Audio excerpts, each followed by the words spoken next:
Dutch researchers, this is from Agence France Presse, AFP, Dateline The Hague, Netherlands, also known as Holland. After blood and sperm banks, Dutch researchers have now opened the country's first poop bank in a rare and cutting-edge branch of medicine to treat people with chronic gut infections. Often this is the only solution for people suffering from chronic intestinal infections, in particular Clostridium difficile, CD or C. diff, a bacteria that can develop in patients, particularly after lengthy and heavy courses of antibiotics. And they're basically doing transplants now of bacteria from one person to another. So people who have healthy bacteria in their gut, they're storing that, and and they're putting it into the intestinal tract, into the systems of people who have unhealthy bacteria. And the reason why I think this is, like worth sharing, other than the just, shock value of the phrase poop bank, which is not why I'm doing it, is that this wouldn't even be a problem if we weren't overusing antibiotics. Or probably wouldn't be anywhere near the big problem that it is. I mean, there's an appropriate use for antibiotics. But one of the most serious, in my opinion, and I'm not alone in this. I mean, read Laurie Garrett's book, The Coming Plague. One of the most serious problems that we are facing, and frankly, I think this is a national security issue. This is a health issue. This is a humanity issue. This is a political issue. This goes back to FDR and or let me rephrase that. This goes back to the idea that we need a political revolution in America, essentially, that we need a fundamental change, is that both doctors are prescribing too many antibiotics, and they're doing this in some part because people are demanding them. We should not be allowing, although you typically don't see antibiotic ads on television, but still, we should not be allowing pharmaceuticals to be advertised on television. And people are going to their doctors demanding antibiotics for things that they shouldn't get them for. It's funny, Louise and I have been watching, actually rewatching, we watched them when they first came out, Doc Martin, a BBC series. And in it, the show that we watched night before last, Doc Martin, this is how I get away from politics, right? BBC dramas. And in it, this guy comes into Doc Martin's office. Doc Martin is this doctor in this town in England on the seacoast, and Port Wayne, which I think is not real, but in any case, the set in the town is beautiful. And this guy comes in, he's got this awful cough, and he's a singer, and he's having a terrible time with his lungs. And Doc Martin, puts the stethoscope on his chest and goes, "You've got bronchitis." He said, if it usually clears up all by itself. If it's not clear in 3 to 4 weeks, come back and I'll give you antibiotics. But for now, drink a lot of liquids, stay well hydrated, don't exert yourself too hard, don't put too much stress on your lungs, and take a cough suppressant, as I recall. In other words, I'm not going to give you antibiotics. And the guy was like, okay, cool. Why don't we do that here? Number one. Number two, we are, and this is where I'm talking political revolution.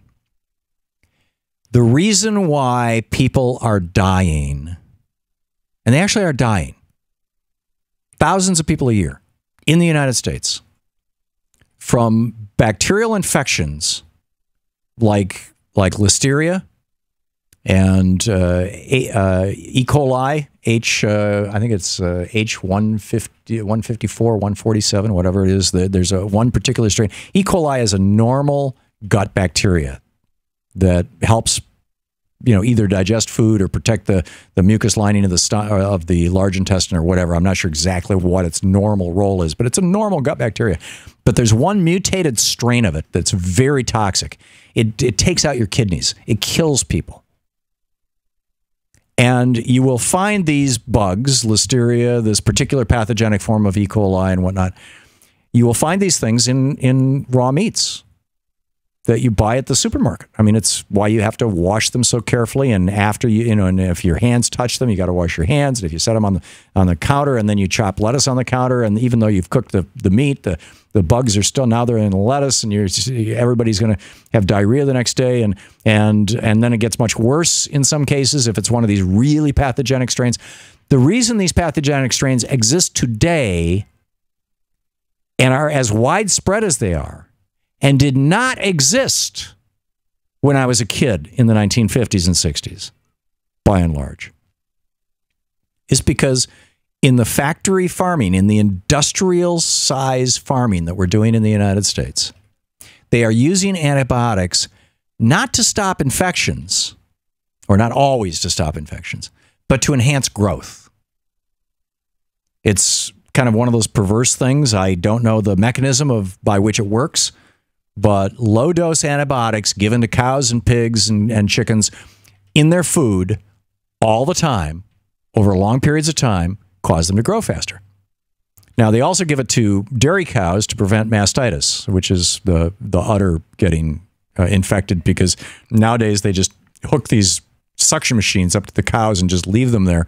And it's just, the whole factory farm thing horrifies me. But the use of antibiotics in factory farms far exceeds the use of antibiotics in the general population by medical purposes.